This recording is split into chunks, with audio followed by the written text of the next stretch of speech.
नमस्कार दोस्तों, मैं राकेश श्रीवास्तव। हमारे YouTube चैनल में आप सभी का स्वागत है।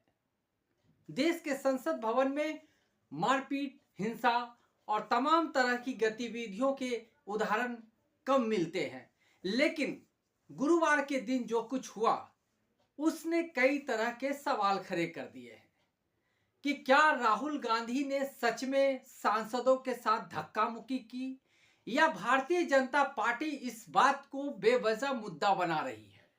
क्या भारतीय जनता पार्टी किसी खास मुद्दे से देश का और खास करके संसद का ध्यान भटकाने के लिए किसी और मुद्दे की तरफ मोड़ने की कोशिश में जुटी है? क्योंकि दिन भर जो हलचल संसद भवन के आसपास रही और संसद भवन से बाहर निकलकर जो देश भर में फैली, उस पर विस्तृत चर्चा बेहद जरूरी है। संसद भवन को अखाड़ा बनाने की कोशिश आखिर किसके तरफ से की गई? आखिर कौन है जो सांसदों को अंदर जाने से रोक रहे थे? आखिर किसकी वजह से भारतीय जनता पार्टी के दो सांसदों प्रताप सारंग और मुकेश राजपूत को चोट लगी, जो फिलहाल हॉस्पिटल में भर्ती है?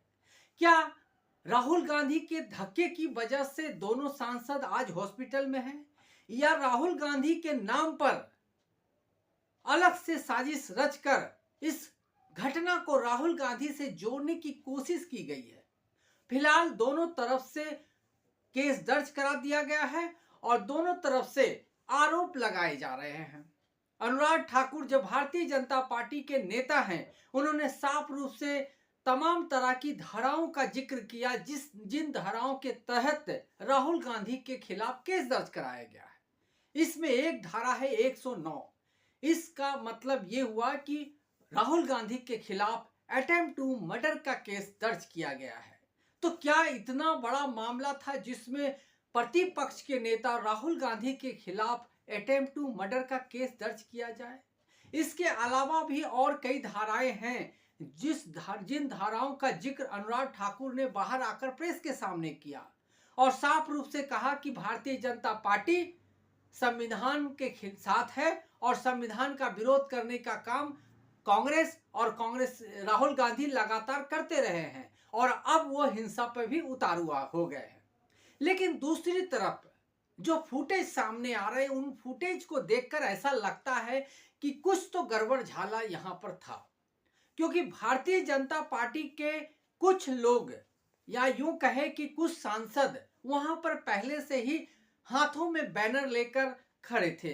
तो आखिर क्या पहले से पूर्व प्लानिंग थी इस तरह के विरोध प्रदर्शन या इस तरह के धक्का मुक्की की? दरअसल खड़गे जो कांग्रेस की तरफ से जो कांग्रेस के अध्यक्ष है मल्लिकार्जुन खड़गे, उन्होंने कहा कि कांग्रेस की तरफ से बाबा साहब भीमराव अंबेडकर के खिलाफ जो गृह मंत्री अमित शाह ने बयान दिया था, उसे लेकर माफी और बर्खास्तगी की मांग की थी।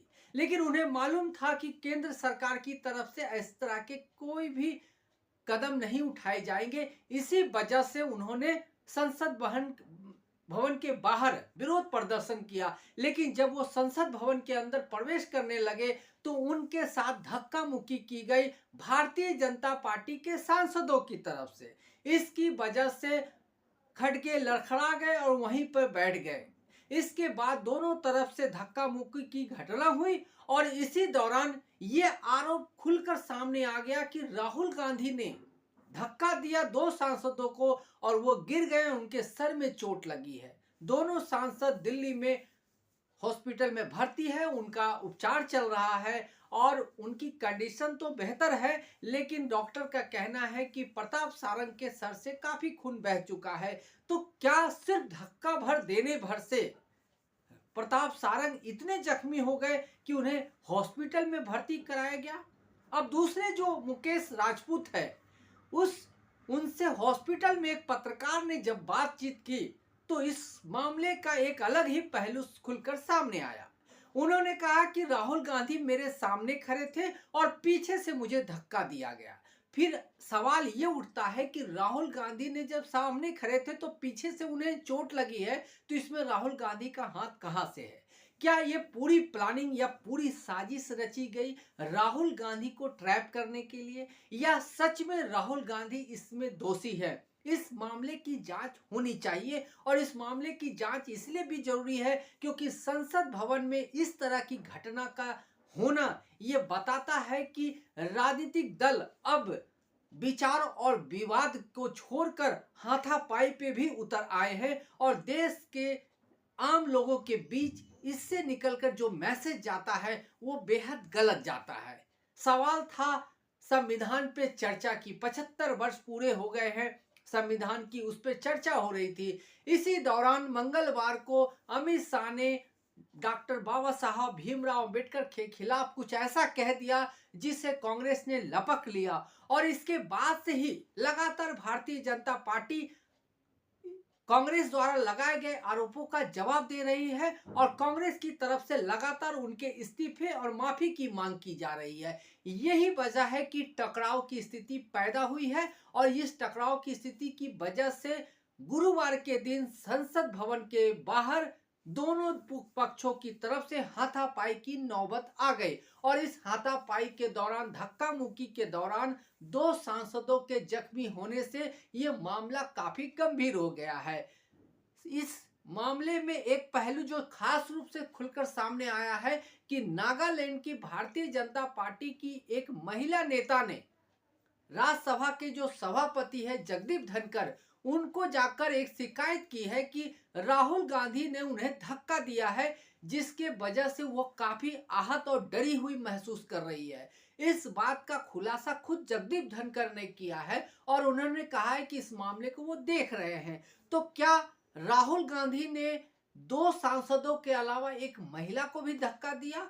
ये पूरा घटनाक्रम अगर हुआ है तो इसके फुटेज आने चाहिए और अगर फुटेज नहीं है तो सवाल ये उठ रहा है कि, और चूंकि सवाल इसलिए उठ रहा है क्योंकि अब तक फुटेज आ जाने चाहिए, इतने घंटे घटना के होने के बावजूद फुटेज सामने नहीं आए हैं, तो क्या इस बात को पूरी तरह से प्लानिंग के तहत सामने लाया गया है?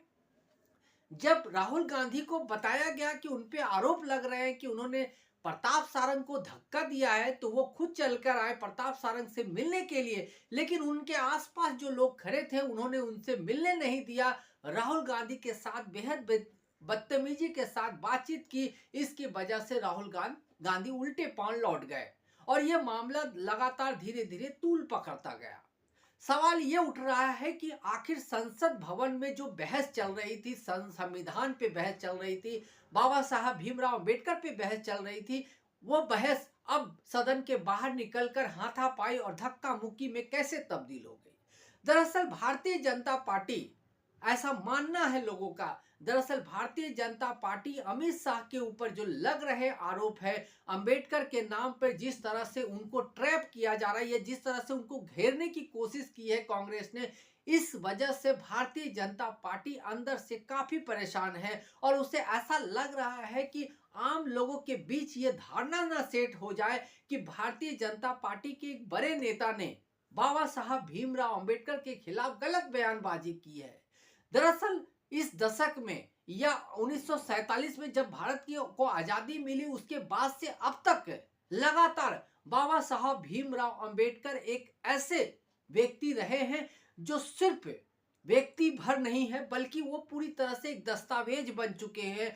उस दस्तावेज को कोई भी खारिज नहीं कर सकता है। उनकी बातों को, उनके सिद्धांतों को, या उन्होंने जो रास्ते दिखाए, जो संविधान में जो उन्होंने की जो मेहनत है, उससे कोई मुंह नहीं मोड़ सकता है। और आज इसके खिलाफ जाने का मतलब है कि देश भर में आपके खिलाफ एक माहौल बनेगा। यही वजह है कि भारतीय जनता पार्टी जल्दबाजी में इस मामले से बाहर निकलने की कोशिश कर रही है ताकि उसे दिल्ली विधानसभा चुनाव तक इसे घसीटना या इसके साथ आगे ना बढ़ना पड़े। इसी जल्दबाजी का नतीजा है कि राहुल गांधी को इस मामले में ट्रैप करने की संभवतः कोशिश की गई है, क्योंकि राहुल गांधी गौतम अडानी और बाबा साहब भीमराव अंबेडकर के मामले को लगातार उठाकर सत्ता पक्ष को घेरने की कोशिश में जुटे हैं और सत्ता पक्ष इन दोनों ही मामले से पल्ला झाड़ने के लिए लगातार प्रयास कर रही है। कांग्रेस पर व्यक्तिगत हमले कर रही है, लेकिन इससे कोई फायदा होता नजर नहीं आ रहा है, क्योंकि संसद भवन में जो गुरुवार का नजारा था वो कई अलग तरह की बातों की संकेत दे रहा था। दरअसल विपक्ष के जितने भी सांसद थे उनके टेबल के पास बाबा साहब भीमराव अंबेडकर की तस्वीर लगी हुई थी। इसके अलावा आज का जो परिधान था कांग्रेस के राहुल गांधी का, उन्होंने ब्लू कलर की टी शर्ट पहन रखी थी। राहुल गांधी के साथ उनकी बहन प्रियंका गांधी ने ब्लू कलर का साड़ी पहन रखा था और उनके हाथों में बैनर थे।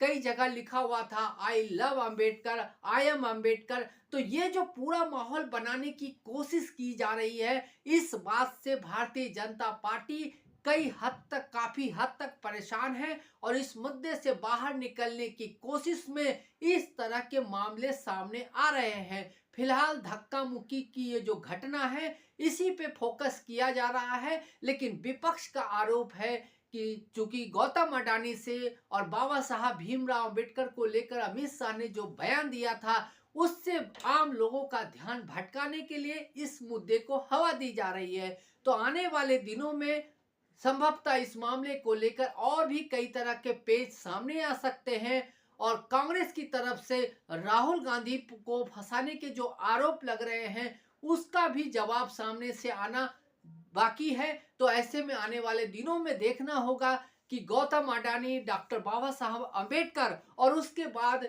धक्का मुक्की की इस घटना के बाद संसद भवन का माहौल कैसा रहता है और दोनों दलों के, दोनों गठबंधन के बीच किस तरह की दूरी और नजदीकी बनती है और किस तरह का सामंजस्य बनता है, वो दिलचस्प मोड़ ले सकता है और देश के सामने क्या नजीर पेश करता है ये भी देखना बेहद महत्वपूर्ण होगा। आज के लिए बस इतना ही। अगर आप हमारे श्रोता हैं तो आप हमें जरूर लाइक और सब्सक्राइब करें। ठंड का मौसम है, अपना, अपने बच्चों का और अपने परिवार का ध्यान रखें। समाज में आगे बढ़ते रहे, बेहतर काम करते रहे, अच्छी छवि बनाकर रखे। तब तक के लिए नमस्कार।